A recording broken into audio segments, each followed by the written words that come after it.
السلام عليكم ورحمة الله وبركاته. ازيكم عاملين ايه؟ يا رب تكونوا بخير. وحشتوني كتير كتير كتير يا احلى ناس في الدنيا دي كلها. النهارده انا جايه لكم فيديو جديد، فيديو حلو هيديك امل لبكره، هيعرفك ان لسه اللي جاي احلى واحلى واحلى واحلى. الصراحه هما مش فيديو، هما فيديوهين، واحد هينزل النهارده والتاني بكره. النهارده انا هشرح لك الطريقه، بكره هقول لك الامثله بالظبط بقى، يعني النهارده وبكره ان شاء الله. طب تمام، يلا نبدأ ونشوف ايه الفيديو بتاع النهارده. بس قبل اي حاجة زي ما اتعودنا كل مرة، متنساش تعمل لايك شير سبسكرايب قناة، تفعل زر الجرس عشان يوصلك كل جديد، وما تنساش تنزل تحت تكتب كومنت لطيف شبهك وتدعي لنفسك دعوة حلوة، علشان ان شاء الله هشوف لكم ناس في الحرم المكي خلال الفترة الجاية، علشان تدعي لكم ان شاء الله زي السنة اللي فاتت، وان شاء الله نكمل الكمبيوتر. يلا نبدأ نشوف احنا نعمل ايه.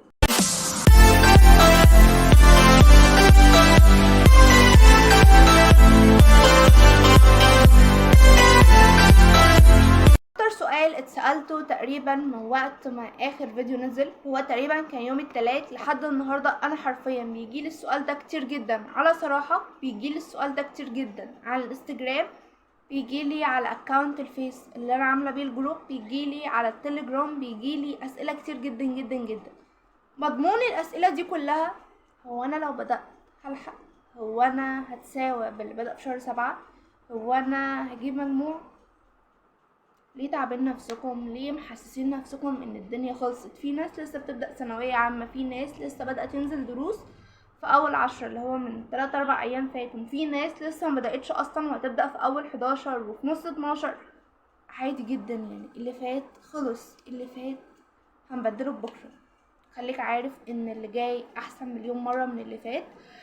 ثانوية عامة ما ضاعتش، ثانوية عامة ما خلصتش، ده احنا لسه قدامنا موال طويل، ده احنا لسه قاعدين مع بعض ثانوية عامة حبة حلوين، لسه هنعمل كامبات وتحديات، لسه هنشجع بعض، لسه هنقوم بعض، لسه هنقف وهنقف، لسه كتير قوي.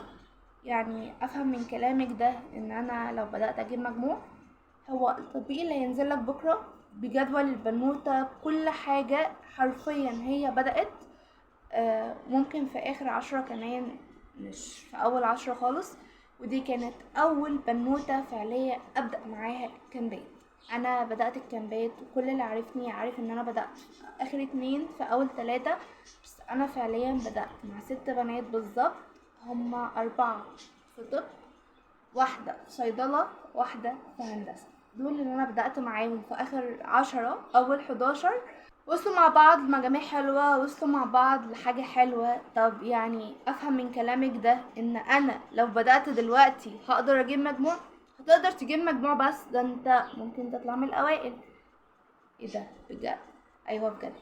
طب تعالالي كده بالراحة نفهم الدنيا، واشوف انت اخدت قد ايه، وافهمك الدنيا بالراحة بكل سهولة بكل حاجة بسيطة. تمام.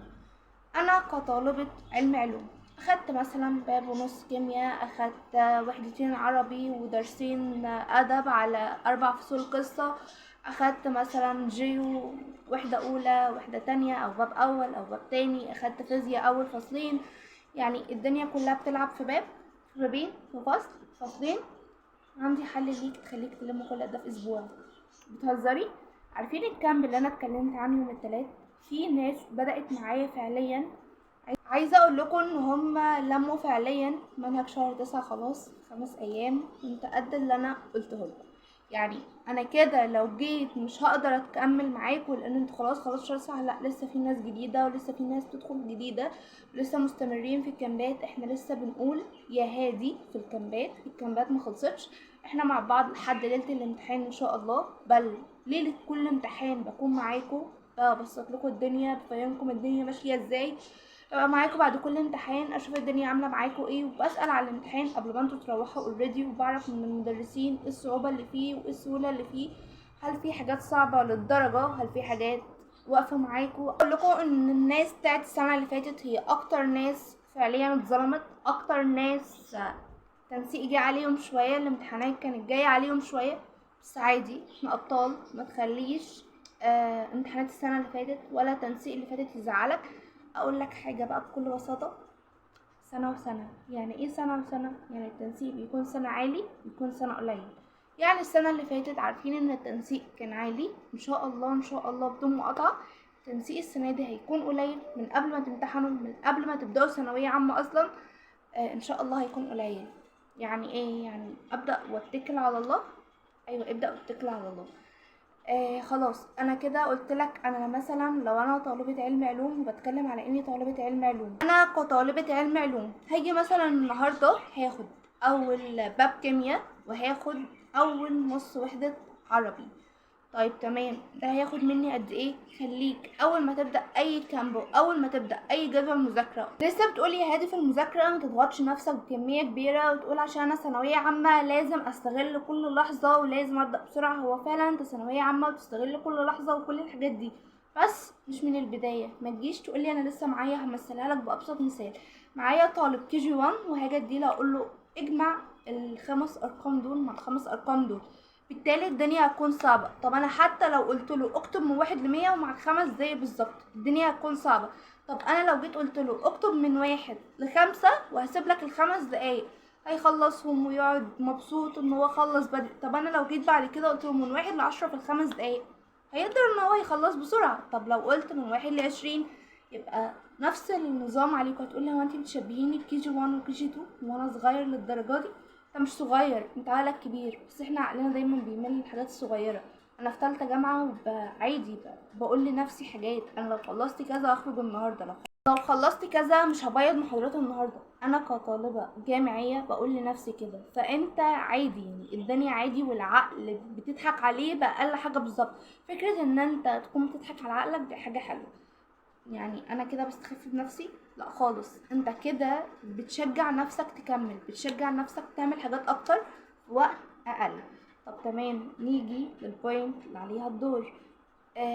كده خلاص، انا قلت هاخد دول في 5 ساعات. طب هيجي بعد كده هاخد درسين فيزياء ويونت مثلا انجليش في 3 ساعات. هو انا قللت المدة وكترت شوية؟ ايوه. طب لا، ده مش كتير خالص، ده انا ممكن اكروت الدرسين بسرعة. هو انا ما قلتلكش ان مع كل حاجة بتراجعها هتحليلي عليها؟ ايه ده، انت بتعملي كده في الكامب معاكي؟ انا في الكامب انا مش شريرة للدرجة ومش طيبة للدرجة. يعني انا بقولك حل، مش انا اللي هاجي امتحن، مش انا اللي هاجي اتسأل فيها، مش انا اللي هدخل الامتحان فيها. انا بنصحك مرة واتنين تلاتة واربعة وعشرة. انتوا اخواتي الصغيرين، وهتفضلوا اخواتي، وهفضل كل دفعة ان شاء الله ان شاء الله اساعدهم، وهفضل احفزهم اكتر واكتر. طيب تمام، نيجي للبوينت اللي عليها الدور. الم المنهج في قد ايه؟ اعمل زيك والم في 5 ايام؟ لو هتلم لوحدك ما تعملش زي وتلم في 5 ايام. ازاي يعني ما اعملش زيك؟ لازم يكون معاك حد كبير يرتب لك درجة الصعوبة مع درجة السهولة. يعني ايه؟ يعني انت لو هتبدأ تذاكر لوحدك، ذاكر شهر 9 في 10 ايام بالظبط. طب لو حد كبير بيرتب لك 4 5 ايام بالكتير، المنهج كله اتلم خلاص وخلص وكل حاجة حلوة. طيب تمام، البوينت بقى اللي كان اصلا محور الفيديو عليها، بعد ده كله لسه مش متأكد ان كله لسه مش عارف لو بدأت هتنجح وهتجيب مجموع حلو ولا لا، هتتساوى باللي بدأ في شهر 7 ولا لا. عايزه اقولك ان انت ممكن في ساعة واحدة تلم محصلة اللي قاعد يذاكر 5 ساعات. في ساعة واحدة تركيز بدون تشتت تقدر تلم اكبر قدر.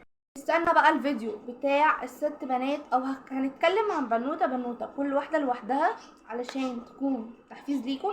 كل واحدة فيديو لوحدها خالص. وقولوا لي تحت برضو محتاجين مني ايه الفترة الجاية. محتاجين ان انا اتكلم معاكم ازاي تستغل الوقت بتاعك صح لو انت طالب ثانوية عامة، ازاي تبدأ تذاكر صح، ايه الوقت الانسب للمذاكرة. اتكلموا معايا في كل ده وانا هتكلم معاكم في كل حاجة ان شاء الله. بس اكتبوا لي تحت في الكومنتات. والنماذج بتاعت البنوتات زي ما قلنا هيبقى الفيديو الجاي ان شاء الله. وهنبدأ بقى نرتب الفيديوهات مع بعض. واكتبوا لي تحت عشان كل يوم ان شاء الله نطلع كده نتكلم شوية. انا بحب اتكلم معاكم وعارفة ان انا بصدعكم شوية، بس سوري عيلتي بقى التانية. وان شاء الله نكون مع بعض ان شاء الله نطلع من السنة دي مبلول الخاطر. دمتم معايا مكملين ان شاء الله. اشوفكم على خير في فيديو جديد ان شاء الله، والى لقاء اخر. السلام عليكم ورحمة الله وبركاته.